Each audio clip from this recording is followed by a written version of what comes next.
महादेव्याः कुक्षिरत्नं शब्दजितवरात्मजं राजचन्द्रमहं वन्दे तत्त्वलोचनदायकम्। नमः श्रीवर्धमानाय निर्धूतकलिलात्मने सालोकानां त्रिलोकानां यद्विद्यादर्पणायते अज्ञानतिमिरान्धनां ज्ञानाञ्जनशलाकया चक्षुरुन्मीलितं येन तस्मै श्रीगुरवे नमः। सत्श्रुतने नमस्कार, असीम उपकारी आत्माने नमस्कार, तारक त्रिपुटीने नमस्कार, महाविત્રો मुरब्बियो मुमुक्षोने नमस्कार, प्रत्येक शुद्धात्म द्रव्यने नमस्कार। सिद्धांत चक्रवर्ती श्री नेमिचंद्राचार्य અને ટીકાકારશ્રીને પણ નમસ્કાર। પરમ કૃપાળુ દેવ પ્રણીત વચનામૃતજી ઉપદેશ નોંધ 15 અંતર્ગત ચોથું શ્રુત શ્રી ગોમટસારજી એમાં જીવકાંડની આપણે યથાશક્તિ વિચારણા પૂરી કરી। હવે કર્મકાંડના પ્રથમ અધિકાર જે પ્રકૃતિ સમુત્કીર્તન અધિકાર નામ છે તેમાં આગળ જઈએ। ગાથા નંબર 16।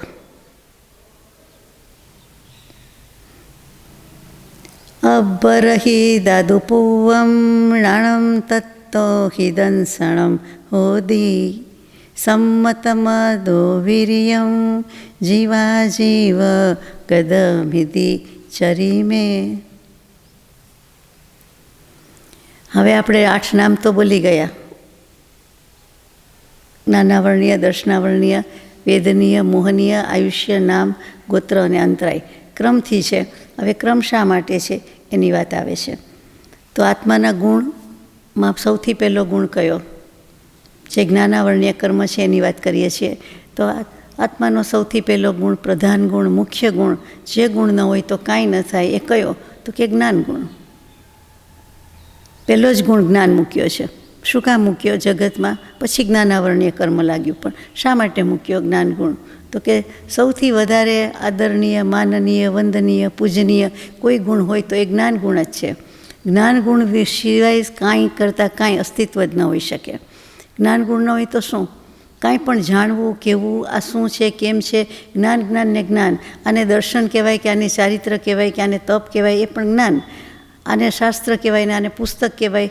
આ ગ્રંથ અને શાસ્ત્રનો ભેદ, પુસ્તક શાસ્ત્રનો ભેદ, જીવ અજીવનો ભેદ, આ બધું શું? દ્રવ્ય કેટલા, વિશ્વ વ્યવસ્થા શું? બધું જ્ઞાન, જ્ઞાન ને જ્ઞાન। એટલે કે જ્ઞાન ગુણ મુખ્ય, પ્રધાન, પ્રથમ, પૂજ્ય હોવાથી પહેલો ગુણ જ્ઞાન છે। જ્ઞાન નહીં તો કહી દેવું કે કુછ ભી નહીં, તું નહીં તો કુછ ભી નહીં। આત્માનો જ જ્ઞાન સ્વભાવી, સર્વજ્ઞ સ્વભાવી હોવાથી જ્ઞાન તો એના ભેગું જ છે।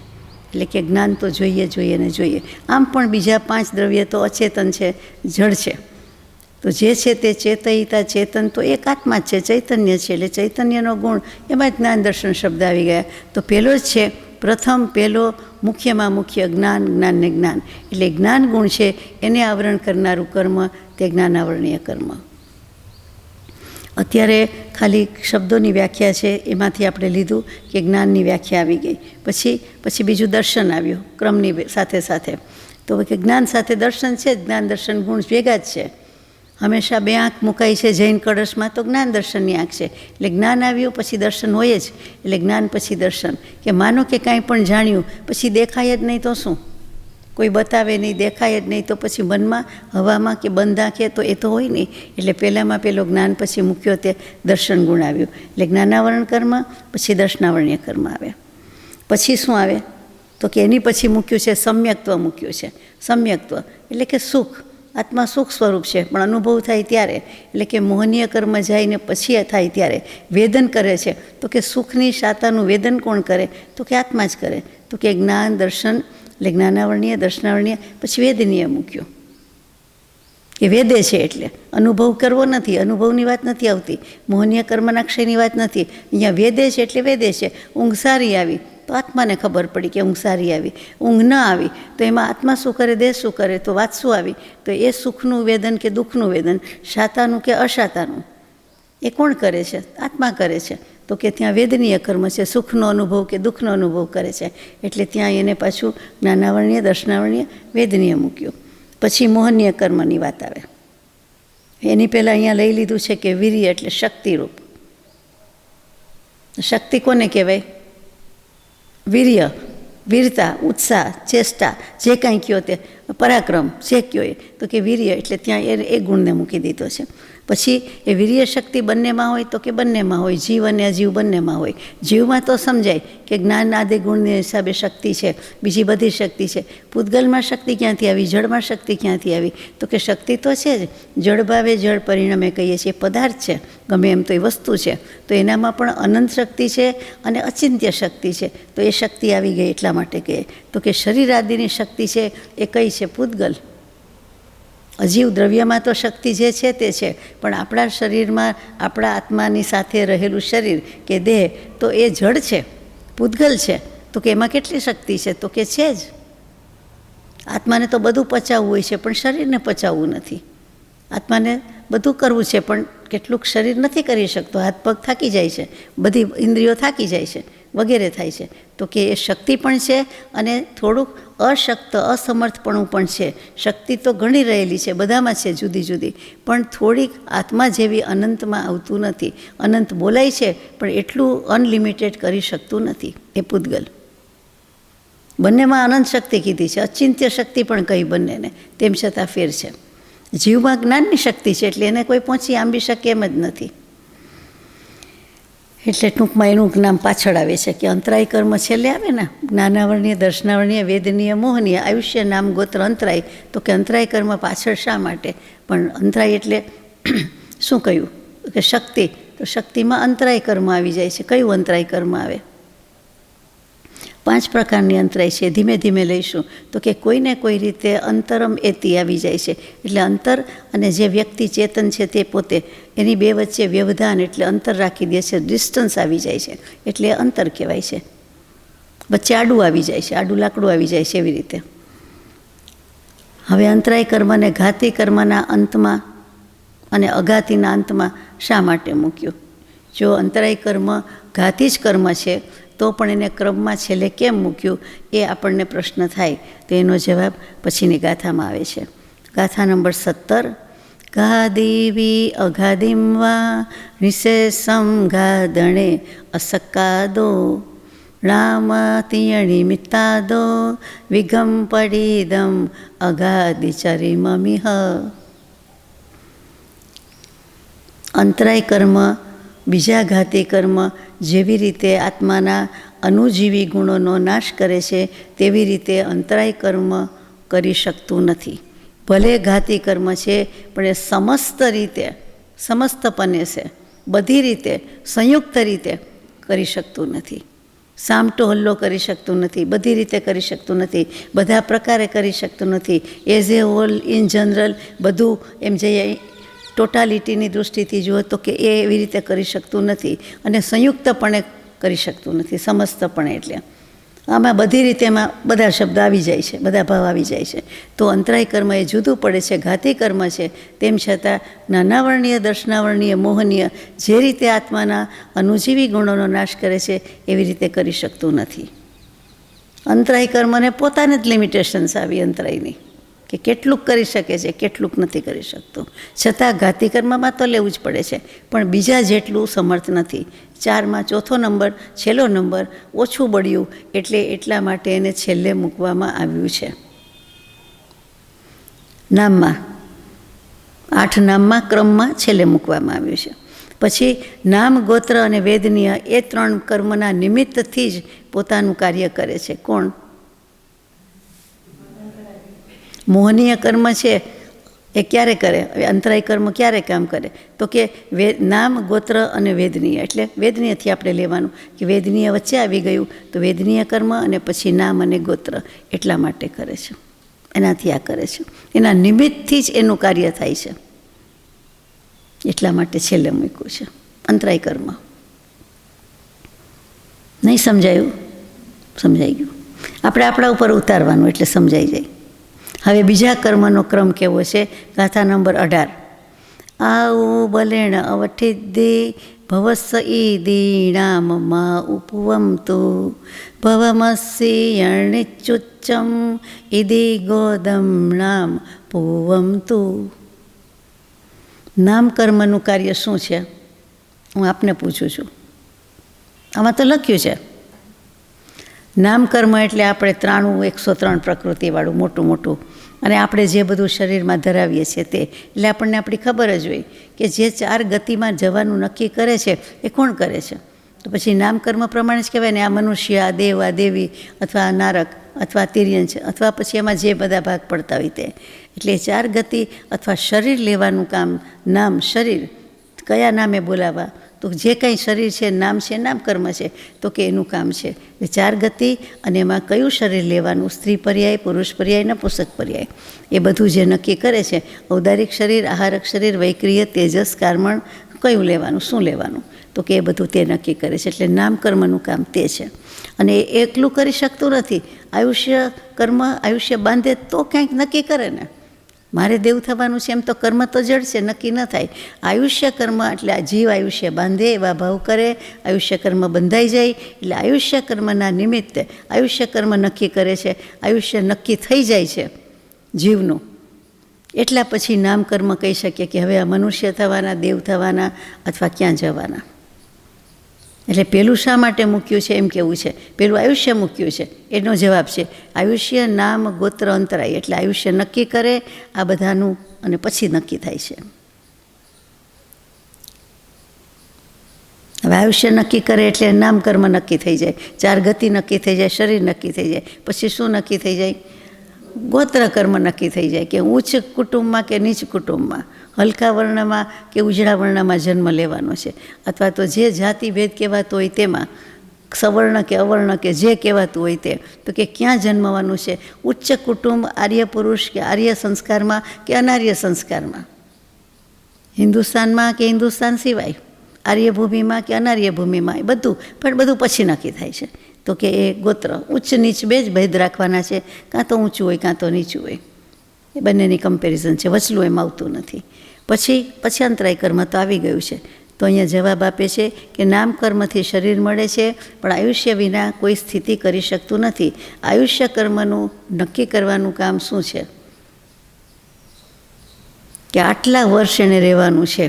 આટલા વર્ષ, આટલા 1000 વર્ષ, આટલા લાખ, આટલા કરોડ, કે 2 આંકડામાં કે 1 આંકડામાં, કે એનાથી પણ ઓછામાં, કે આનું 2 જ મહિનાનું આયુષ્ય છે તો એ 2 જ મહિના જીવે, આ 2 દિવસ જ જીવે, એવું પણ થાય છે. ગર્ભાધાનથી જ હરાઈ જાય છે એવી રીતે. એટલે તરત જન્મે ને તરત મરે છે. તો કે બધું આયુષ્ય કર્મની સ્થિતિ એ રીતે છે. એટલે કે કર્મો ક્યાં સુધી તે જીવ સાથે રહેશે એ નક્કી થાય છે, અથવા તે ગતિમાં એ જીવ કેટલો વખત રહેશે. માનો કે મનુષ્ય થયા, એ વધારે બેસે છે, તો મનુષ્યમાં આપણે કેટલા વર્ષ રહેવાનું એ આયુષ્ય કર્મનું કામ છે. એના પ્રમાણે આપણે ચાલવું પડે છે. એવું કોઈ દિવસ હોય? જીવ જેવા ભાવ કરે અને જે વખતે ભાવ કરે એ વખતે જ આયુષ્ય બંધાય છે ને. તો પછી આયુ પણ બંધાય તો છે ને. બીજા કોઈ કર્મને એને આયુષ્યની જરૂર પડે છે ને. દેહ છોડતા પહેલાં આયુષ્ય બાંધેલું હોવું જોઈએ. છેલ્લામાં છેલ્લું ન બાંધી શક્યા હોય તો છેલ્લી ઘડીએ, છેલ્લા દિવસે, છેલ્લા સમયે પણ બંધાય. આપણે આગળ વાત આવી ગઈ છે, ફરી પણ આવશે ત્યારે લઈશું કે આપણે જાણીએ છીએ કે જીવનના કુલ આયુષ્યના 2 ભાગ જાય ત્યાં સુધી તો બંધાતું જ નથી. ત્યાર પછીના જેટલા વર્ષે ત્યારે બંધાય તો બંધાય, પછી ત્યારે બંધાય તો બંધાય, નક્કી નહીં. એવું કોઈ જીવને લાંબામાં લાંબુ આયુષ્ય હોય તો પણ વધુમાં વધુ 8 વાર જ ચાન્સ મળી શકે છે. પછી બાકીના જે રિમેનિંગ હોય એમાંથી 2 ભાગ, 1 ભાગ, 2/3, 1/3 કર્યા જવાનું અને એમાં બંધાય. એ ન્યાયથી આપણે તિથિ પાલન કરીએ છીએ કે શુભ નિમિત્તમાં રહેવાય. રોજ તો નથી રહી શકાતું, તો દર 3જે દિવસે 2 ને 3 5 એટલે બીજ, પાંચમ, આઠમ, 11, 14 એ રીતે તિથિનો ક્રમ છે અને આપણે સ્વીકારીએ છીએ, એ પાડીએ છીએ. ને કોઈને બહુ એવું લાગતું હોય તો પૂનમ અમાસ પણ ગણી લઈએ તો 10ની બદલે 12 તિથિ પાડે, આપણે જાણીએ છીએ. લીલોતરી ત્યાગ માત્ર એક વસ્તુ નથી પાડવાની, પણ એની સાથે બધું જ આવે છે, આપણે જાણીએ છીએ. એટલે સારામાં સારા નિમિત્ત વચ્ચે રહેવું એટલા માટે આ છે. એટલે આયુષ્ય કર્મનું કામ એ છે. માનો કે છેલ્લે સુધી બાંધ્યું જ નહીં તો છેલ્લી ઘડી, છેલ્લો સમય, છેલ્લો અંતર્મુહૂર્તમાં એ બાંધે છે. એટલે કે બીજી ગતિમાં ક્યાં જવાનું તે નક્કી થઈ જાય છે. તો આ રીતે આપણને 8 કર્મનો ક્રમ બતાવ્યો છે. પ્રશ્ન એમ થાય છે, અહીંયા જ મૂકેલો છે, કે વેદનીય કર્મ અઘાતી છે. અઘાતી છે તો એને ઘાતી કર્મની વચ્ચે ક્યાં નાખ્યું? જ્ઞાનાવરણીય, દર્શનાવરણીય, પછી વેદનીય નાખી દીધું વચ્ચે, મોહનીયની પહેલાં. સાચી વાત છે, પ્રશ્ન થાય જ આપણને. વેદનીય કર્મ ભલે રાખી દીધું, મોહનીય કર્મના જે રાગદ્વેષ થાય છે તેના ઉદયના બળથી જ આ બધા કર્મોની જીવોની ઘાત કરે છે, ઘાતી કર્મોનો ઘાત કરે છે, હણી નાખે છે. કોણ? મોહનીય કર્મ, રાગદ્વેષના નિમિત્તથી. અને એ પછી એને ભોગવવું પડે છે, વેદન થાય છે.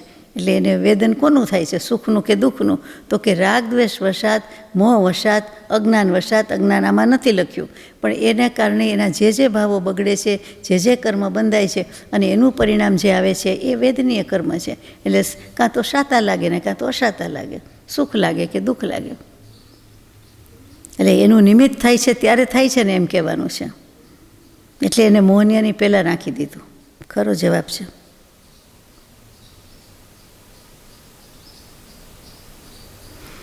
જીવને પોતાના જ્ઞાનાદિ ગુણમાં ઉપયોગ કરવા દેતો નથી અને પરમાં લઈ જાય છે. સ્વરૂપમાં, સ્વદ્રવ્યમાં રહેવાની બદલે, સ્વભાવમાં રહેવાની બદલે વિભાવ પરભાવમાં લઈ જાય છે. આ રીતે એના અનુજીવી ગુણનો નાશ કરી દે છે. એટલે ઘાતી કર્મ કહેવાય છે. અને એટલે ઘાતી કર્મની પહેલાં વેદનીયને રાખ્યું. એનો પાઠ પહેલાં આપી દેવામાં આવ્યો છે. જુઓ, વસ્તુ ખરાબ નથી, ઇન્દ્રિયો ખરાબ નથી, પણ એ જે વિષય, એમાં જે કંઈ રાગદ્વેષ ભાવ કરે છે એ ખરાબ છે, વિભાવ ખરાબ છે. ઇન્દ્રિયોનો તો એની પાસેથી તો કામ લેવાનું છે, સદુપયોગ કરે તો સારામાં સારી વસ્તુ છે, પણ દુરુપયોગ થઈ જાય છે. એટલે આ બધા વિભાવજનિત બધા કહીએ છીએ કર્મ થાય છે. રાગદ્વેષ, મોહ, વિભાવ અને કર્મ લાગે છે, મોહનીય થાય છે. વસ્તુ તો સારી જ છે. How you take it. બધી વ્યક્તિ, આપણે સવારે વાત થતી હતી કે સારી જ છે જગતમાં, બધા જીવ રૂડા જ છે, પણ એ કોઈ એકબીજાને અથવા આપણી સાથેના એના સંબંધમાં આમ તેમ થાય એટલે આપણને એમ લાગે કે બરાબર નથી. સામે બંને વ્યક્તિ એકબીજાને કે બરાબર નથી, બરાબર નથી. હકીકત જુદી છે. હકીકતે બધા સારા છે. આખી દુનિયાને, બંનેને આખી દુનિયાના મત મળે, પણ તે બેને અરસપરસ એકેય મત ન મળે. નથી ફાવતું, નથી ગમતું. એટલે એવા ઋણાનું બંધ નથી, અથવા તો એવી કાંઈક પણ વાંધો છે, કાંઈક પણ ગેરસમજણ, અણસમજણ છે, તો અહીંયા રાગદ્વેષ છે કાંઈ ને કાંઈ. તો આ મોહનીય કર્મની વાત હતી. મોહનીય કર્મને લીધે રાગદ્વેષના નિમિત્તથી વેદનીયનો ઉદય થાય ત્યારે ઇન્દ્રિયોથી ઉત્પન્ન થતું સુખ અથવા તો દુઃખ તેનો અનુભવ કરે છે. એટલે અનુભવ પહેલો છે, જીવ પહેલો છે. તો કે જીવને વેદન શેનું થાય છે? સુખ દુઃખનું, શાતા અશાતાનું? તો કે મોહનીય કર્મને કારણે. એટલે પહેલું વેદનીય, પછી મોહનીય. આપણને આ જ દલીલ ઊંધી જ સમજાય કે પહેલાં ભાવ કરે છે એટલે પહેલું જ મોહનીય આવે, પછી વેદનીય આવે. પણ એમ તો છે નહીં, પહેલેથી જ છે આત્માને કર્મ તો, બે અનાદિકાળથી છે. એટલે એમાં પહેલું પછી એ ન કહી શકાય આપણાથી. 8 કર્મમાં કહી શકાય, પણ આમાં ન કહી શકાય. મોહનીય કર્મ ન હોય તો વેદનીય કર્મ, રાજા વિનાનું સૈન્ય નબળું પડી જાય છે. તો કાંઈ વેદન, મોહનીય થયું જ ન હોય તો વેદન શેનું આવે? નહીં, કાંઈ છે નહીં. વેદન જેવું શાતા અશાતા લાગે જ નહીં કાંઈ, પણ લાગે જ છે, કારણ કે હોય જ છે, કારણ કે કરેલું જ છે પૂર્વભવમાં. આવી રીતે આ 8 કર્મોનો ક્રમ સાબિત કરીને ઉપસંહારમાં જે કહે છે તે ગાથા નંબર 20. નાણસદંસણયસ્ય આવરણમ વ્યયણીય મોહણીયમ ઔગણામમ ગોદંત રાયમિધિ પઢિદમિધિ સિદ્ધમ. જ્ઞાનાવરણીય, દર્શનાવરણીય, વેદનીય, મોહનીય, આયુષ્ય, નામ, ગોત્ર અને અંતરાય, આ 8 પાઠનો ક્રમ બતાવ્યો છે. તે આ રીતે અમે સાબિત કરીએ છીએ. હવે ગાથા નંબર 21. 8 કર્મનો સ્વભાવ કેવો છે? નેચર. પડિહા રસીમાજા હલિચિતે કુલાલ ભંડયારીણમ જહ એદે સિંભાવા તહવિવ કમ્મા મુણેયવા. દૃષ્ટાંત આપ્યા છે 8 કર્મના, આપ જાણો જ છો. પણ આપણે રિવિઝન કરતા હોય એવું છે, ક્યાંક શબ્દ ફેરવશે. પહેલું જ્ઞાનાવરણીય કર્મ, એ કેવી રીતે કોના જેવું છે? તો કે કોઈનું મુખ ઢાંકી દીધું હોય. અહીંયા તો દેવતા જ લખ્યું છે. પટ એટલે વસ્ત્ર, પટ શબ્દ છે હિન્દીમાં, અને એનું મોઢું ઢાંકી દીધું એટલે કે આવરણ ઢાંકી દીધું. જેમ તપેલા ઉપર આવરણ ઢાંકણ ઢાંકી દઈએ, માટલા ઉપર ઢાંકણ ઢાંકી દઈએ, કોઈ પણ વસ્તુ, ડબ્બા હોય તો એનું ઢાંકણ, બોક્સનું હોય તો એનું. અહીંયા વસ્ત્ર કીધું છે એટલે વસ્ત્ર. ત્યાં ને ત્યાં વ્યક્તિ છે, જેમ છે તેમ છે, પણ એ આવરણ આવી ગયું છે એટલે આપણને એનું જ્ઞાન થતું નથી કે કોણ છે.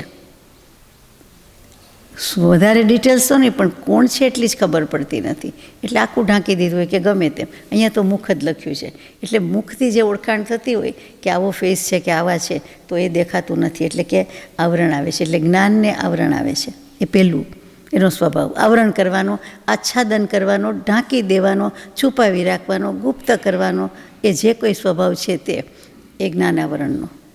એટલે જ્ઞાન થાય જ નહીં, કાંઈ થાય નહીં. પછી બીજો દર્શનાવરણીય, તો કે દર્શન તો કરવા છે, દરવાજે આવી જાય છે.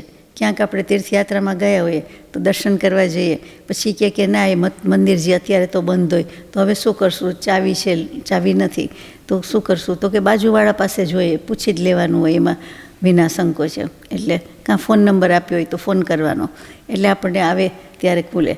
અંદર ભગવાન છે ખબર છે, પણ બારણું બંધ છે, ચાવી નથી, તાળું મારેલું છે, દર્શન થઈ શકતા નથી. આપણો ભાવ ઉત્તમ છે, આપણે એક ક્ષેત્રમાંય પહોંચી ગયા છીએ. પેલા ભાઈને કે કોઈને પણ દર્શન ન કરાવવા એવું છે નહીં, પણ આ કારણે આડું આવે છે, તો દર્શનને આવરણ કરે છે એટલે દર્શનાવરણીય કર્મ. કાંઈ પણ વસ્તુ બતાવે નહીં, આપણા હાથમાં હોય પણ આપણે કોઈને કંઈ બતાવવું નહીં, સરપ્રાઈઝ, આંખ બંધ કરી દો આમ તેમ, તો શું એ દર્શન નથી કરી શકતા, જોઈ શકતા નથી, તો એને ખબર પડતી નથી. એટલે જ્યાં જ્યાં આવું થાય છે એ જોઈ ન શકાય તેવું, દેખાડી ન શકાય, દર્શન ન થઈ શકે, તે દર્શનાવરણીય કર્મ. ઊંઘ આવી જાય છે તો આપણી ઈચ્છા નથી હોતી, પણ આંખ બંધ થઈ જાય છે, કોઈ શરીરની પ્રકૃતિ, કોઈ રોગ એવો, અથવા તો કોઈ શરીરની એવી કાંઈક એ વખતની અંતરાય તે સમય પૂરતી, અથવા કાંઈક એવું છે કે જેથી કરીને બીજું કોઈ કારણ નથી, પણ દર્શનાવરણીય કર્મનો ઉદય છે, માટે નિદ્રા દેવી આવી જાય છે, જોકું આવી જાય છે, કે આંખ બંધ થઈ જાય છે. આંખને જોવું છે તો પણ ખુલ્લી રાખી શકાતી નથી, તો એ દર્શનાવરણીય કર્મ થયું. ઘણીવાર ઊંઘથી ને કોઈ વાર બીજા કારણે બળે કે દુખે કે જે કાંઈ હોય તે, અથવા સોજો આવી જાય, નાની થઈ જાય, મોટી થઈ જાય, જે હોય તે. ચાલો, તો જ્ઞાનાવરણીય દર્શનાવરણીય કર્મનું, એટલે દર્શનાવરણીય કર્મની ઉપમા હંમેશા પેલું જેમ વસ્ત્ર ઢાંકી દીધું એવી રીતે કહ્યું, મોં ઢાંકી દીધું એમ, વસ્ત્રથી મોઢું ઢાંકી દીધું એમ. એમાં પ્રતિહાર એટલે દરવાન સાથે છે, કે ચોકીદાર, પહેરેગીર, પ્રતિહાર એટલે દરવાન, વોચમેન, એની સાથે સરખાવ્યું છે કે એ આપણને અટકાવે. આ તો મંદિર જે છે, બીજી કોઈ વસ્તુ હોય કે અંદર જવા ન દે કોઈ, કે ના એ હમણાં નહીં મળી શકે, એ હમણાં નહીં આવે, અથવા તો અંદર નહીં, એ ત્યાં ન જવાય સીધું, તો કે એ પ્રત્યાર અટકાવે છે, કોઈક અટકાવે છે, એટલે મળી ન શકે.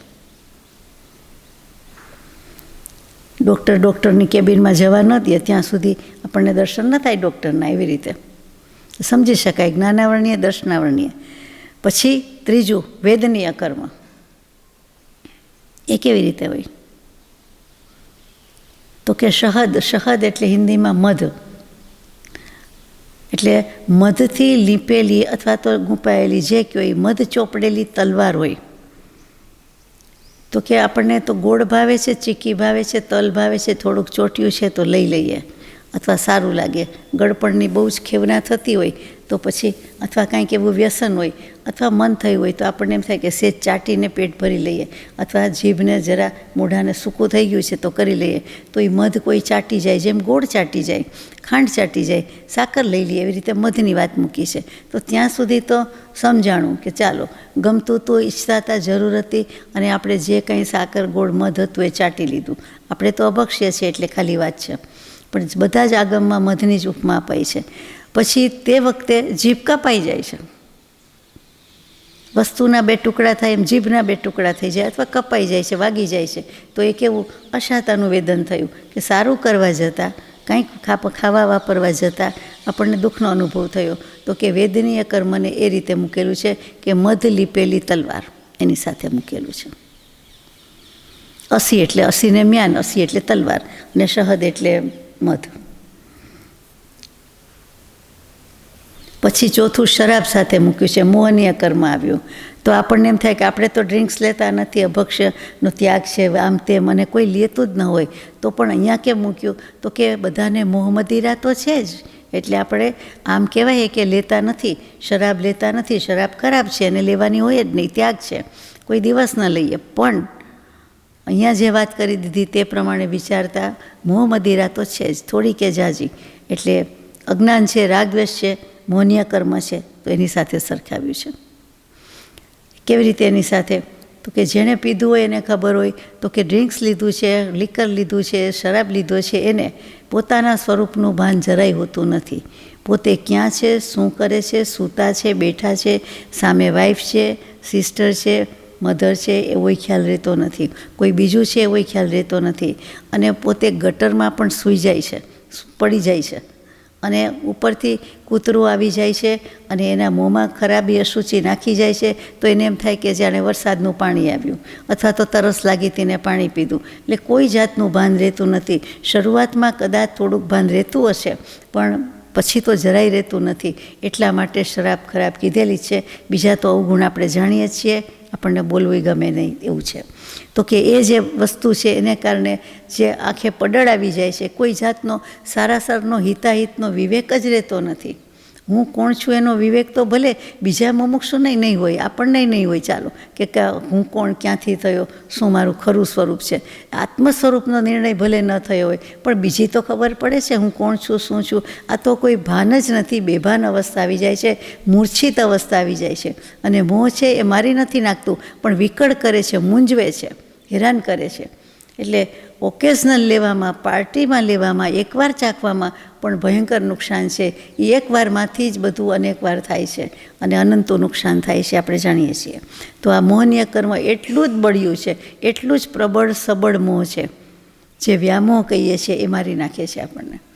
એટલે આપણને સવાલ નથી, પણ બીજાને જોઈએ તો પણ આપણને દુઃખ લાગે છે કે આ કેવું છે. એવું જ જ્ઞાની પુરુષને આપણે મોહ મદિરાથી પીધેલા એવા અજ્ઞાની અને એવા ગાંડા જેવા લાગીએ છીએ, બેભાન લાગીએ છીએ કે સમજો સમજો, સંબુજ્ય સંબુજ્ય કિમ ન બુજ્ય.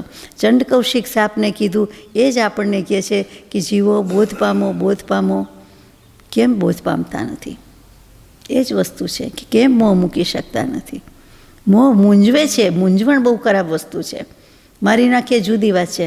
આ ક્યારેક રીબાઈ રીબાઈને મારી નાખીએ, એવી રીતે આ આપણને ધીમે ધીમે મારી નાખીએ, જોરદાર મારી નાખીએ, અને મારી નાખવા કરતાં વિકળ કરે છે, મૂંઝવે, વ્યાકુળ, આકુળ વ્યાકુળ કરી નાખે છે, ભ્રાંતિમાં રાખી દે છે, એટલે વધારે ખરાબ. તો જ્ઞાનાવરણીય, દર્શનાવરણીય, વેદનીય, મોહનીય. પછી આયુષ્ય કર્મ, એમાં કાઠનું યંત્ર અથવા તો ખોડા એમ લખેલું છે. એટલે લાકડાની કોઈ મશીન હોય, કે મશીન તો નહીં કહેવાય, પણ લાકડાનું શું કહેવાય, ઘોડી, એટલે કે બાંધી દીધું હોય, આડું લાકડું બાંધી દીધું હોય. જેમ ગાય કે ભેંસ કે કોઈને બાંધી દે છે, એવી રીતે આપણને જેલમાં હોય ને કોઈ કેદીને બાંધી દે, અથવા ઘરમાં જોઈએ જ્યાં હોઈએ ત્યાં, પણ બે પગ એવા બાંધી દે, કોઈ ગાઢ જાડું દોરડાથી બાંધી દે, રસ્સીથી બાંધી દે, અને કાંઈ કરી ન શકે, તો કે એવી રીતે બાંધી દે છે. આયુષ્ય કર્મની સરખામણી આવે છે હવે. તો આયુષ્ય બાંધી જ દે છે અને આપણને ક્યાંય દેખાતું નથી, પણ આપણે મનુષ્ય થયા એટલે ખલાસ. હવે કીડી મકોડી થવું હોય તો ન થવાય, દેવ થવું હોય તો ન થવાય, નરકમાં જવું હોય તો ન જવાય, ગાય પાસે રહીને ગાય પાસે જવું હોય તો ન થવાય, હરણનો મોહ થઈ ગયો તો હરણની પાસે હરણના બચ્ચા થઈને તે ભવે તો ન જ જઈ શક્યા જળ ભરતજી, પછી થયા. એમાં ને એમાં જીવ રહી ગયો, વૃત્તિ રહી ગઈ, ઉપયોગ રહી ગયો, તો એની સાથે જન્મ લેવાનું આવ્યું, રહેવાનું આવ્યું. પણ તે ભવે ના, આયુષ્ય પોતાનું પૂરું કરવું જ પડે. એટલે કે આપણને આયુષ્યમાં આ મનુષ્ય કે મનુષ્યાણી તરીકેના આયુષ્યની આપણને અત્યારે જેલ છે, એટલે કે લાકડું બાંધી દીધા જેવું છે. આમાંથી આપણે નીકળી શકીએ નહીં. આયુષ્ય કર્મના દળિયા જેટલા બાંધ્યા હોય એટલા ક્ષય કરવા જ પડે. પછી નામકર્મની વાત આવે છે. તો નામકર્મમાં શું કહેશું? ચિતારા સમાન કહ્યું છે. ચિતારો એટલે ચિત્ર કરે. તો કે જેવી રીતે આડેધડ ગમે ત્યાંથી ગમે તેમ લીટી લઈ જાય, દોરી નાખે, તેવી રીતે નામકર્મ છે એ પણ ચિત્રામણવાળું છે, કે અનેક વસ્તુ કરી શકે છે, અનેક વસ્તુ દોરી શકે, આલેખી શકે છે. જીવના જેટલા જેટલા શરીરના પ્રકાર થતા હોય, નામ થતા હોય, રૂપરંગ થતા હોય, એ બધું જ આપણે હમણાં લેવાનું છે. 93 કે 103 ભેદ થાય કેવી રીતે? તો કે નામકર્મની એટલી પ્રકૃતિ છે. જીવે આયુષ્ય બાંધ્યું એટલે ક્યાંક જવાનું આવ્યું એટલે નામ હોય એ શું છે, એનું કેમ છે, એનું શરીર હોય, ને શરીર હોય એટલે એની સાથે બધી જ ઉપાધિ આવે. દેહ દુઃખમ મહાફલમ, દેહની સાથે બધા જ વિભાગ આવે.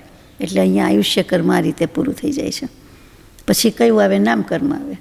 એટલે નામકર્મ પણ આ રીતે પૂરું થઈ જાય છે. પછી કયું આવે? ગોત્ર. એમાં તો બે જ આવે. શરીર લીધું તો ક્યાં લીધું? ઉચ્ચ કુળમાં કે નીચ કુળમાં? બે જ વસ્તુ આપી.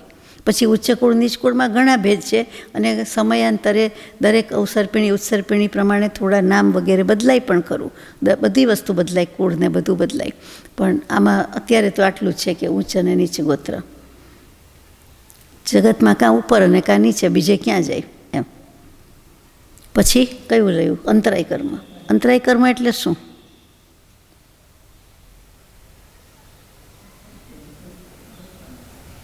એમાં અંતર એતી એમ શોધવું પડે છે કે અંતર રાખી દે છે. એ જીવ વ્યક્તિ અને એની વસ્તુ, કોઈ પણ વસ્તુ સામે પ્રાપ્ત કરવી છે એની વચ્ચેનું અંતર એટલે ડિસ્ટન્સ એટલે સંસ્કૃતમાં વ્યવધાન, આગમની ભાષામાં વ્યવધાન એટલે અંતર રાખી દે છે. અંતરમાં બધું આવે, પણ અંતરના ઘણા અર્થ થાય. આ ઇનસાઇડ એ પણ થાય. અંતરાત્મા કહીએ, હૃદય અંતઃકરણ કહીએ, એટલે એ બધા અર્થ જુદા થઈ જાય. એટલે અંતરનો અર્થ આપણે વ્યવધાન રાખીએ, ડિસ્ટન્સ રાખીએ. તો કે એની વચ્ચે એ અંતર જ રાખીએ છીએ. એટલે કે નજીક આવવા દેતું નથી, એની પાસે આવવા દેતું નથી, એનામાં આવવા દેતું નથી. એ બધી અંતરાય છે. દાન, લાભ, ભોગ, ઉપભોગ અને વીર્ય, એ 5 પ્રકારની અંતરાય છે. આપણે સિમિલી કરતા હતા તો ગોત્ર કર્મમાં કહેવાનું રહી ગયું કે કુંભાર જેવા સરખાવ્યા છે. કુંભાર જેમ માટીના ઘાટ બધા જુદા જુદા ઘડે, મુખ્ય 2, નાના અને મોટા, એવી રીતે જીવ પણ નાનું કે મોટું, હલકું કે ભારે, એટલે ઉચ્ચ કે નીચ ગોત્રમાં જાય છે. એની સાથે મૂક્યું છે. તો અંતરમ એતી એટલે દાતા અને પાત્ર વચ્ચે. દાતા એટલે આપનારો, કોઈ પણ વસ્તુ આપનારો. દાન જ આપે એમ નહીં, પણ કંઈ પણ લેવું, ગ્રહણ અને ત્યાગ, એમ લેવું, આદાન પ્રદાન, લેવું ને મૂકવું. એક હાથમાંથી કોઈ આપે છે, બીજા હાથમાં સ્વીકાર થાય છે, તો કે આદાન પ્રદાન, લેતી દેતી, જે કયો તે. તો કે દાતા અને પાત્ર એટલે દેનારો, અને સામે પાત્ર છે તે લેનારો. એ બે વચ્ચે કોઈ પણ બાબતમાં અંતરાય રાખે, વ્યવધાન કરે છે તે. અને એનો સ્વભાવ કેવો? તો કે ભંડારી જેવો. ભંડારી એટલે ટ્રેઝરર, ખજાનચી. શબ્દ ભૂલી ગયા આપણે તો કે એ શું કરે? તો કે અકાઉન્ટન્ટને, ચાર્ટર્ડ અકાઉન્ટન્ટને, પછી ઘરના અકાઉન્ટન્ટને બધા કહે ને કે ફાઇનાન્સ મિનિસ્ટર ના પાડે કે આટલું ન વપરાય, આટલો ખર્ચ ન કરાય, આટલું બધું ન હોય, આમ ન હોય. તો કે ફાઇનાન્સનો કંટ્રોલ બધો. આ તો એકલી ફાઇનાન્સની વાત કરીએ. અંતરાયમાં તો બધું આવે છે. દાન, લાભ, ભોગ, ઉપભોગ, વીર્ય. આટલી બધી દાળ ન બનાવાય કે આટલું બધું ભાત ન બનાવાય, તો એમાં રસોડાની વાત આવી ગઈ, ગ્રોસરીઝની વાત, અન્નની વાત આવી ગઈ. તો કે બધી બાબતમાં તો કે જે કાંઈ કરે છે, નિર્ણય કરે છે, એમ, અને કેટલીક વાર માન્ય હોય છે, કેટલીક વાર માન્ય થતો નથી. તો કે એ પ્રમાણે અંતરાય કર્મનો સ્વભાવ છે. એ અંતરાય બાંધીએ છીએ. બીજી રીતે કહું, આ જ વસ્તુ કોઈ એક વ્યક્તિ વ્યવહાર કરવાનો હોય છે, એમાં ગિફ્ટ આપે છે, તો કે આટલું બધું ન હોય.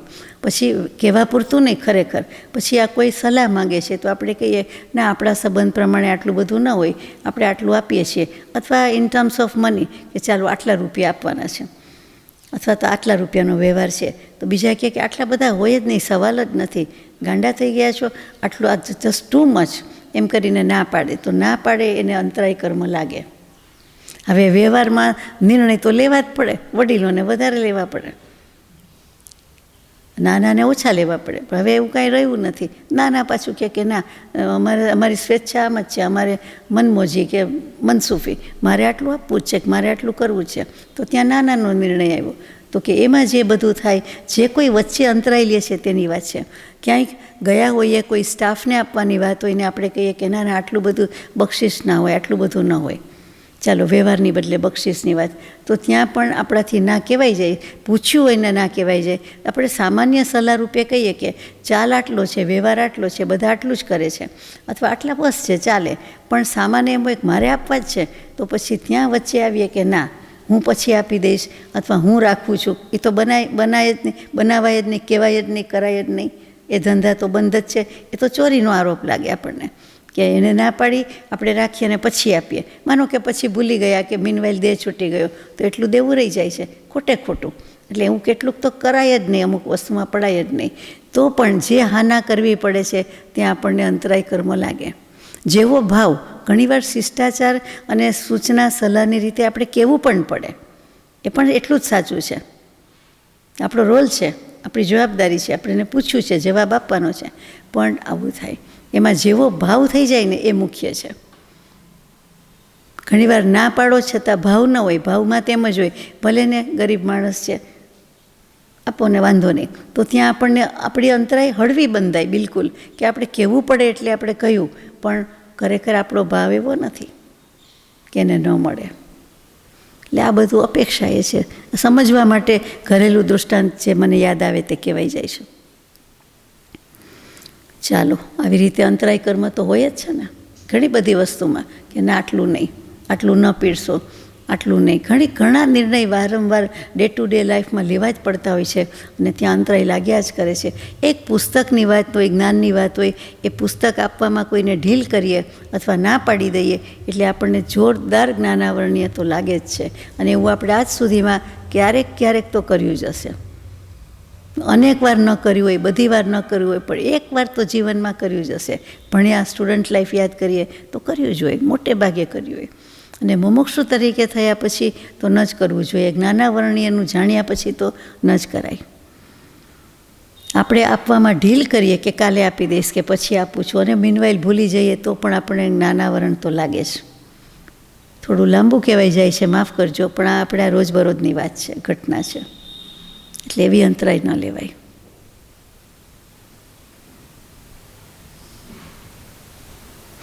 અને હોય તો પણ ચોખ્ખું સ્પષ્ટ કારણ કેવું જોઈએ કે મારું પુસ્તક છે અને મને ફાવે, મેં એમાં બધું લખ્યું છે એટલે મને નહીં ફાવે, હું ના આપી શકું, અથવા મારે આપવું નથી, પણ મારું બધું ચિત્રામણ છે અંદર, એમ મને ન ગમે આવું.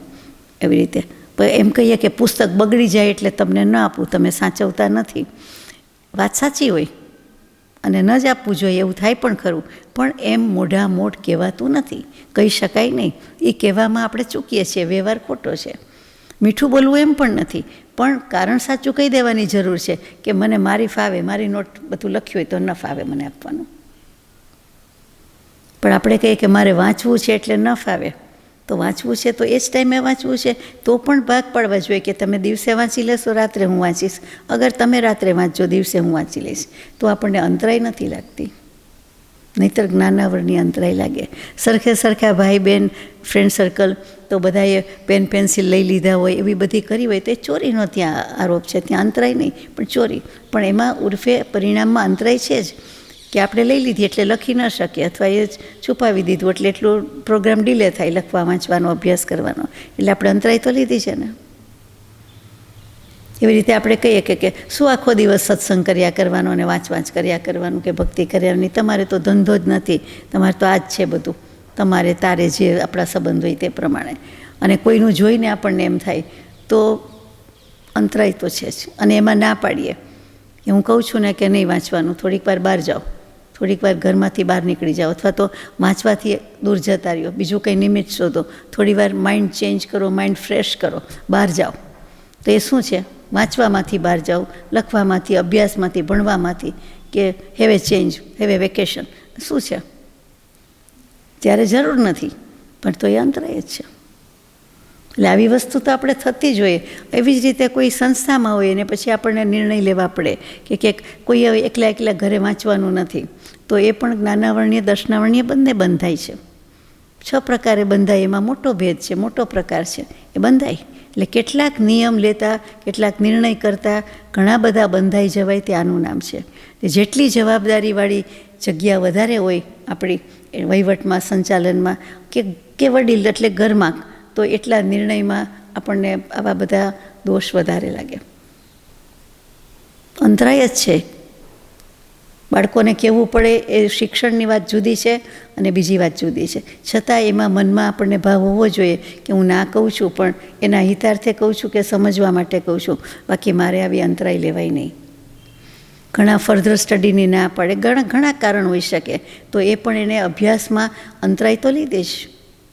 અને ઘણા લીધી હોય છે ને એવું થાય છે હું નહીં પણ તમે બધા ભણો, બાળકો ભણો, ઓર ભણો, મોર ભણો, બહુ ભણો, તો એ કેટલું બધું છે અને અંતરાયને એમને એમ થાય છે કે હું ન ભણી શક્યો પણ છોકરાઓને તો ભણાવવું છે એમ. તો કે એ અંતરાય નથી, એ તો એકદમ છૂટા હાથે કહે છે કે અંતરાય લેવાય જ નહીં. પણ પોતાના કેસમાં પોતાને કોઈ અંતરાય નડી ગઈ આગલા બહુની. એટલે એવું બધું ઘણું બધું સમજવા જેવું છે અંતરાય કર્મનું. તો દાન, લાભ, ભોગ, ઉપભોગ, વીર્ય. કોઈ દાન આપતું હોય તો એ ઘણી વખત આપણાથી અંતરાય લેવાઈ જાય છે. ક્યારે આટલું બધું ન આપવાનું હોય, તમે રાખો તમારા માટે કંઈક જીવનમાં, જે ગમે ત્યારે જરૂર પડશે. અને એમ કરીને આપણે અટકાવીએ કે એવો અભિપ્રાય આપીએ કે એવું કાંઈ આપણને અંતરાય લાગે જ છે, ચોક્કસ લાગે છે. અને આવું તો બધું કહેવાય જ જાય, કહેવાતું જ હોય છે. ચાલો ચાલો, આ 8 કર્મે તો બહુ કરી, આપણે આગળ જઈશું હવે. ગાથા નંબર 22. પંચમણવદોર્ણી 28 ચવુરો કમેણ તેણ ઉદી તે ઉત્તરમ સંયમ વાદુગ પણગમ ઉત્તરા હોંતી. બધા સંખ્યાના જ આંકડા જ બધા આવી ગયા, નંબર્સ આવી ગયા છે. જુઓ, ઉત્તર પ્રકૃતિ એટલે વિશેષ ભેદ. મુખ્ય કેટલા? જ્ઞાન તો અનંતું, કર્મ અનંત પ્રકારના, તેમાં મુખ્ય 8. તો તેમાં મુખ્ય 8ને તો ક્રમ આવી ગયો. હવે તો કે એના ઉત્તર ભેદ છે, પેટાભેદ છે, પ્રભેદ છે, બધું છે. એટલે ધીમા ખમો 8 પૂરું થઈ ગયું એમ નથી. તો 8ના કેટલા ઉત્તર ભેદ છે આપ તો જાણો છો ને? કેટલા થાય? મારે ગણાવવાના છે? ચાલો, આપણને આચાર્ય દેવે કૃપા કરી છે એ પ્રમાણે ધીમે ધીમે જઈએ. તો કુલ 148 ભેદ થવા જોઈએ. 148 પણ છે અને બીજા 10 અમુક રીતે ગૌણપણે છે, તે ગણો તો 158. પણ ગણતરીમાં અત્યારે 148 યાદ રાખવાના છે. આ શ્લોકમાં આવ્યું કે જ્ઞાનાવરણ વગેરે 8 કર્મના પ્રત્યેકના ભેદ ક્રમથી. તમને 8 ક્રમ તો યાદ છે જ ને? ચોક્કસ, તો યાદ કરતા જજો. 5, 9, 2, 28, 4, 93, 2 અને 5 થાય છે. ગણાઈ ગયા? જવાબ તો આપી દીધો છે 148. 5 ને 9 14, 14 ને 2 16, 16 ને 28 44, 44 ને 93 141, 141 ને 2 143 અને 5 એટલે 148. ન યાદ રહ્યું?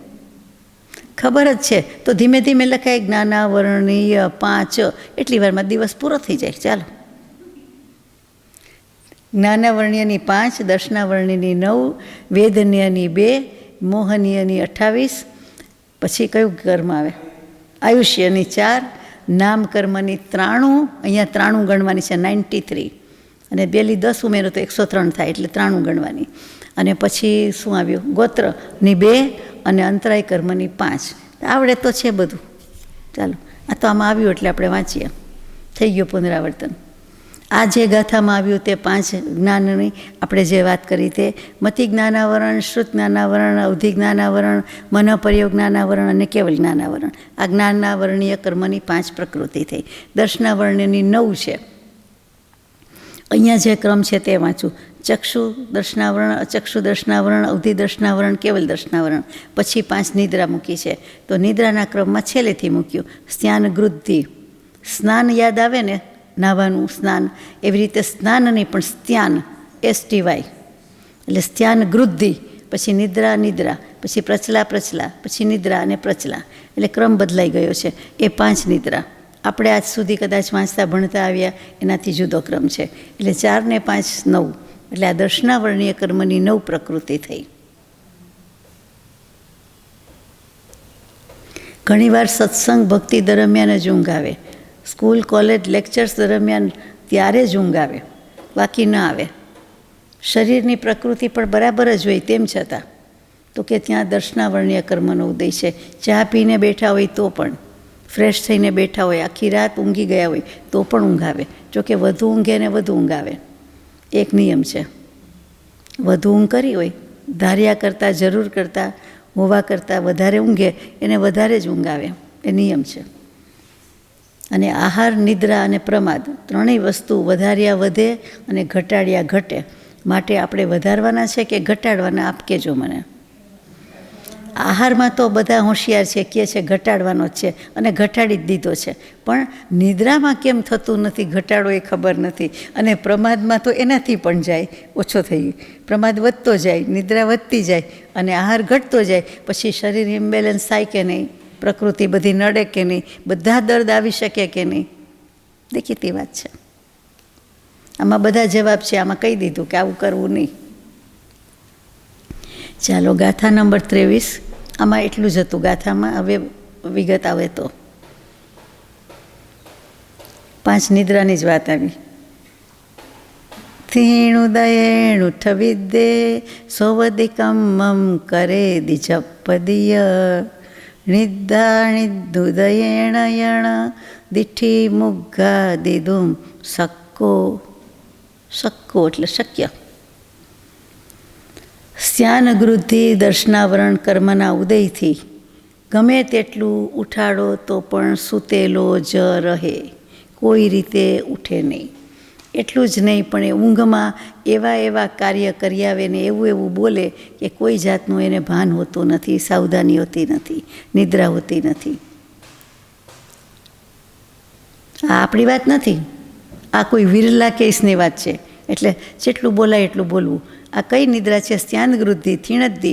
ઊંઘમાં ઉઠીને ચાલે, માઇલોના માઇલો ચાલી શકે, વાહન તો એ કંઈ છે નહીં પોતાની પાસે, પણ જુઓ આત્માની જનનતી શક્તિ. અને ત્યાં દાટેલું ધન હોય તો લઈ આવે, જે મળે તે લઈ આવે, સાપનું પોટલું મળે તો લઈ આવે, ઢગલા, જે થવું હોય તે થાય, પણ એવું બધું કરી આવે. આખું ઝાડ પાડી દેવું હોય તો પાડી દે. કોઈ જીવને નુકસાન કરવાનું હોય, પૂર્વના વેરી હોય કોઈ, તો એને શોધીને ગમે ત્યાંથી કરી આવે અને આવીને રાત્રે પાછા સૂઈ પણ જાય. એટલું જાય એટલું જ પાછા આવી જાય. અને એને પૂછો સવારે તો કે કાંઈ ખબર નથી, યાદ નથી. અને કાંઈ એમ કહેશે કે એવું કંઈક સ્વપ્ન આવ્યું હતું, તમે કહો છો એવું, જો જોયું હોય કોઈએ તો, પણ જોયું જ ન હોય કોઈએ તો કે સ્વપ્ન જેવું. અને શું કામ એવું થાય? તો કે એક તો પૂર્વભૂમાં એવી પ્રકૃતિ બાંધી છે, ઉદય એવો આવ્યો, અને બીજું એની સાથે ઘણા રાગદ્વેષને બધું મળેલું છે. સારી વાત નથી આ, પણ તેમ છતાં આપણે વિચારીએ છીએ કે આવું કામ કરાય જ નહીં અને એનું આયુષ્ય વધારે હોય નહીં, પણ જાણે આના માટે જ જન્મ્યા હોય એવું કરી આવે અને પછી છાનામાના સૂઈ જાય. વધુમાં વધુ એનું 6 મહિના આયુષ્ય હોય આવું કર્યા પછી. એટલે કોક જ વાર કરે, પણ આવું કરે. 6 મહિનાથી વધારે ન જીવે પછી. એ મોટા થયા પછી જ ઉદય આવતો હશે, પછી 6 મહિના જ હોય. કેટલું નુકસાન પહોંચાડી દે અને એને કાંઈ ખબર ન હોય. અને આ લોકો મેડિસિન વર્લ્ડમાં એમ સોમનામ્બુલિઝમ કહે કે ભાઈ ચાલવા ઊંઘમાં ચાલે, પણ ચાલે એટલે એ જુદો રોગ. એ તો થોડીક વાર માટે ઊંઘમાં ચાલે કે થોડુંક, આ તો પછીના પરાક્રમ જુદા છે. આ તો જૈન દર્શનમાં જ આ વાત છે, બાકી ક્યાંય નથી. એટલે આવી ઊંઘ હોય છે. અને એનામાં બળ કેટલું આવી જાય તો કે ચક્રવર્તી કરતાં અડધું, એટલે વાસુદેવ જેટલું, શ્રી કૃષ્ણ મહારાજા જેટલું તો બળ આવી જાય. ગમે એને મારી ફાડી ખાય કે હણી નાખે, ગમે તે કરે. આખું ઝાડ ઉખેડી નાખે, એટલે કોઈ સાધન વિના, બધું મોટું ઝાડ, થડ, એટલે આવું બધું કર્યા કરે. શ્વેતાંબર આમનાયમાં લોકપ્રકાશ અને કર્મગ્રંથની ટીકા જેમણે લખી હોય ને એમાં વધારે વિગતવાર વર્ણન છે, પણ અત્યારે આટલું જ. અને એમાં એમ પણ કહે છે કે પ્રથમ સંજ્ઞાણ હોય એને જ આ બધું થાય. પ્રથમ સંજ્ઞાણ એટલે વજ્ર, ઋષભ, નારાજ સંજ્ઞાણ, એની વાત પણ થોડી વારમાં આવે એટલે લઈએ છીએ. તો કે ત્યારે લઈશું. તો કે એ સંજ્ઞાણવાળાને જ આટલું બળ આવે અને આવી નિદ્રા હોઈ શકે છે. એટલે સામાન્ય માણસોને હોતી નથી એમ.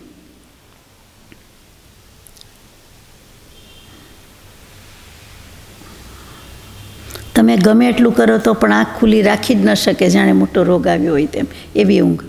પણ પછી તો કોઈ બાજુમાં હોય જ નહીં. ઊંઘમાંથી તો એ ચાલીને ભાગી જ જાય છે બીજે. એ તો મુખ્ય લક્ષણ છે. પછી ઉઠાડો તો ઉઠે નહીં, એ બધું હવે આપણું વર્ણન આવે છે. આ આપણું વર્ણન નથી, આપવાદરૂપ એક નિદ્રા છે, એમ ગણી લેવાનું. ચાલો ગાથા નંબર 24. પયલા પયલ હૃદયેણય વહેદિકા લાલા ચલંતી અંગા ઇમ નિદુદય ગચ્છંતો ઠાઈ પૂર્ણો વહી સઈ પડે ઈ. જો પડે ઈ એટલે તો યાદ આવી જાય ને પડે છે. પ્રચલા કર્મનો ઉદય હોય તો મુખમાંથી લાડ પડે છે, હાથ પગ વગેરે ચાલે છે. એટલે આ હાથ આમથી આમ થાય, મૂવમેન્ટ થાય, બધાની વાત છે, પણ સાવધાન હોતો નથી. એટલે ઊંઘમાં જેમ ભાન નથી પડતું કે મુખમાંથી લાડ પડી જાય તો પણ ખબર ન પડે. એમાં પણ કેટલુંક હોઠ પાસે, મુખ પાસે, દાંતમાંથી કેટલીક નસ જતી હોય, રક્તવાહિની કહીએ તે, તો કે એ કટ થઈ ગઈ હોય રૂટ કેનાલમાં, તો કેટલું કટ કરવું જ પડે, તો કે જેથી કરીને એ સેન્સેશન હોય જ નહીં કે મોઢામાંથી લાળ થૂક પડી જાય, ખબર પડે નહીં. ઊંઘમાં કે જાગતા, તો આ તો ઊંઘની વાત છે, તો કે વધારે પડતું થાય, કેટલાકને વધારે થાય, તો કે પ્રચલા કર્મ છે.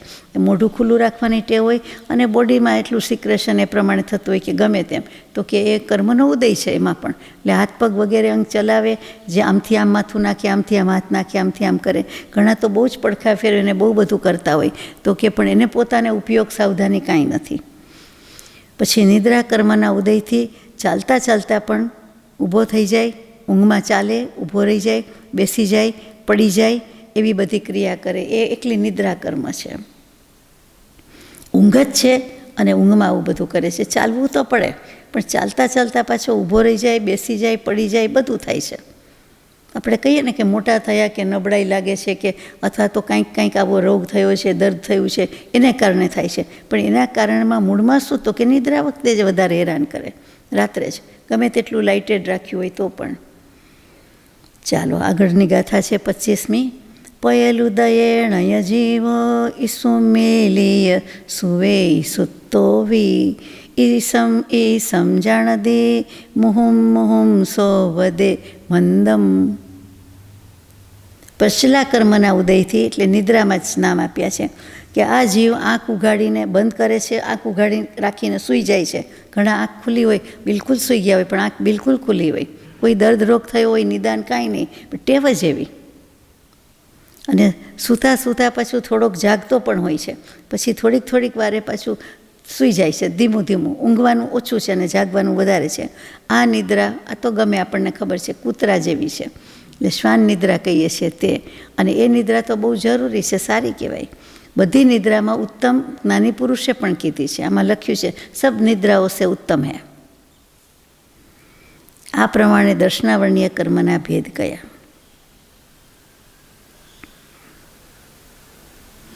પાંચ પ્રકારની નિદ્રા આવી ગઈ ને. ઘોડા ઊભા જ મોટે ભાગે ઊંઘે. હવે કોઈ વાર સાંભળ્યું છે કે એવા ટ્રેન કર્યા હોય છે કે બેસાડી દે છે અમુક રીતે અને સૂવે છે, પણ ઘોડા હાથી માટે કહેવાય છે કે ઊભા જ ઊંઘે. એના ગોઠણની જેવી રચના છે કે જેથી કરીને એ જ એને ફાવે, એ જ અનુકૂળ આવે. અને આપણે ટ્રેનમાં કેટલા બધા ઊભા હોય, આપણે તો બોમ્બે રહ્યા નથી, ખબર નથી, પણ સાંભળ્યું છે, તો 1 કલાક ઊંઘમાં થઈ જાય. મૂળ જગ્યાએથી ઊભા હોય, ફર્સ્ટ ક્લાસના પાસ હોય તોય ઊભા રહેવું પડે, અને પછી પાછા છેક સુધી 1 કલાક પાકી થાય તો ઊભા સૂઈ ગયા હોય. ટેસ્ટથી 1 કલાક એમાં જ ગણવાની. ઘરે તો જેટલું ઊંઘાય એટલું, 1 કલાક ઓછી જ રાખી હોય, એમાં આવી જાય ઊંઘ. ટાઈમે ઉઠી જાય પાછા, તો કે ઊભા ઊંઘે.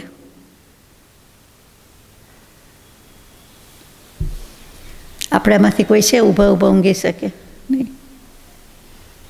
હશે. બહુ જ ઊંઘ આવતી હોય ને ઊંઘ ના આવે એટલે ઊભા થઈએ, તો ઊભા થયા પછી ઝોકું આવે ને, તો ઊભા ઊંઘવા જેવું જ થયું ને. ઉલટું પડી જાય એમ થાય, બેસી જાવ. ઊંઘ ઉડાડવા માટે ઊભા થઈ ગયા હોય, પણ એમાંથી ઉલટું પડી જવાનો ચાન્સ રહે. ચાલો હવે જ્ઞાનાવર્ણીય દર્શનાવર્ણીય કર્મની વાત ઉપલક પૂરી થઈ. હવે વેદનીય કર્મની વાત છે કે વેદનીય કર્મના 2 ભેદ છે, શાતાવેદનીય, અશાતાવેદનીય. મોહનીય કર્મ પણ સામાન્ય રીતે 2 ભેદ છે. મુખ્ય 2 ભેદ છે, દર્શન મોહનીય, ચારિત્ર મોહનીય. દર્શન મોહનીય બંધની અપેક્ષાએ તો એક મિથ્યાત્વ જ છે પ્રકૃતિ, તેમ છતાં અહીંયા ઉદય અને સત્તાની અપેક્ષાએ મિથ્યાત્વ મોહનીય, મિશ્ર મોહનીય, સંકિત મોહનીય એમ 3 પ્રકાર કહેવાય છે. દર્શન મોહના 3 પ્રકાર પાડ્યા. એ કઈ અપેક્ષાએ? બંધ તો એક જ છે મિથ્યાત્વનો, ઉદય અને સત્વ. અર્થાત મિશ્ર મોહનીય અને સંકિત મોહનીય કર્મ બંધની પ્રકૃતિમાં આવતા નથી, એ મુખ્ય વાત થઈ. કોઈ કહે કે કર્મ ન બંધાય એવી પ્રકૃતિ, અબંધ પ્રકૃતિ, યસ. મિશ્ર મોહનીય, સંકિત મોહનીયનો બંધ નથી. મિથ્યાત્વ મોહનીય છે એનો જ બંધ આવી જાય છે બાંધતી વખતે. પણ ઉદય છે, સત્વ એટલે સત્તામાં છે, બાંધ્યા વિના. મિથ્યાત્વ છે એના જ ભાગ પાડ્યા છે એટલા માટે. અહીંયા મિશ્ર શબ્દ આવતો જ નથી, અહીંયા સમ્યક મિથ્યાત્વ. અગાઉ પણ આપણે આવી ગયું કે મિશ્ર શબ્દ નહીં, આહારક આહારક મિશ્ર જુદું લખે, બાકી જ નહીં આવે, બંને સાથે જ લે.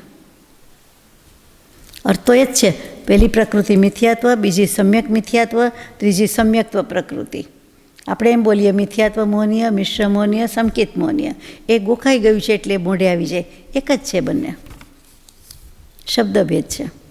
ગાથા નંબર 26. જંતેણ કોદમ વાવા પઢમુવ સમ સમ ભાવજંતેણમ મિચ્છમ દૌવમ તુતિધા અસંખ ગુણહીણ દૌવકમા.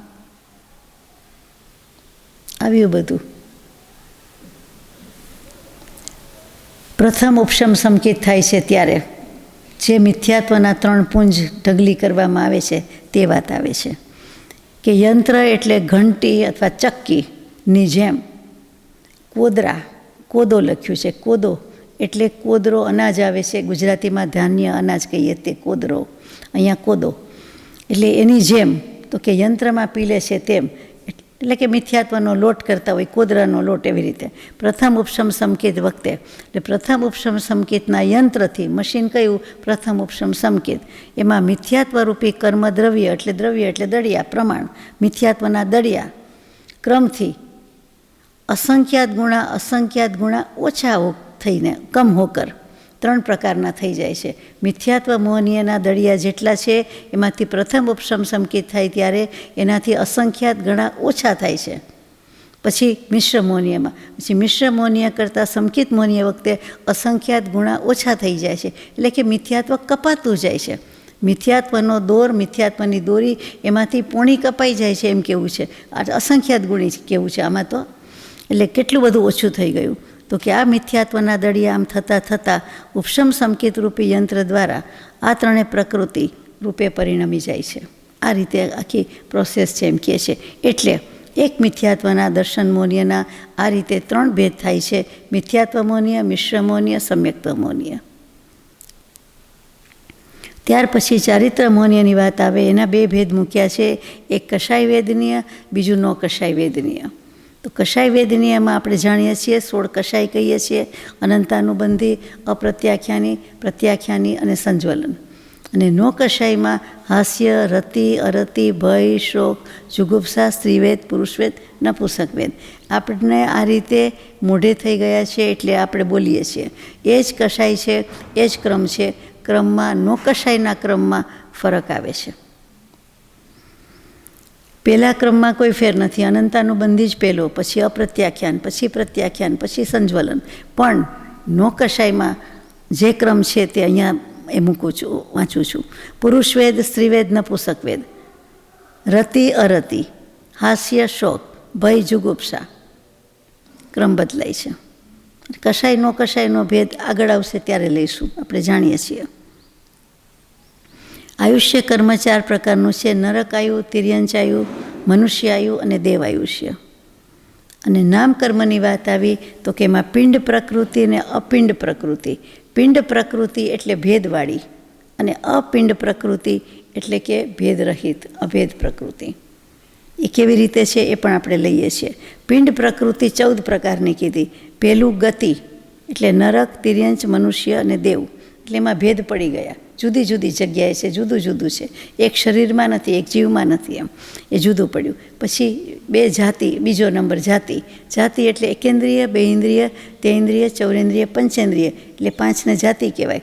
4 ગતિ, 5 જાતિ, 4 ને 5 9, બાકીની 5 છે તે શરીર. ઔદારિક, વૈક્રિય, આહારક, તેજસ ને કાર્મણ.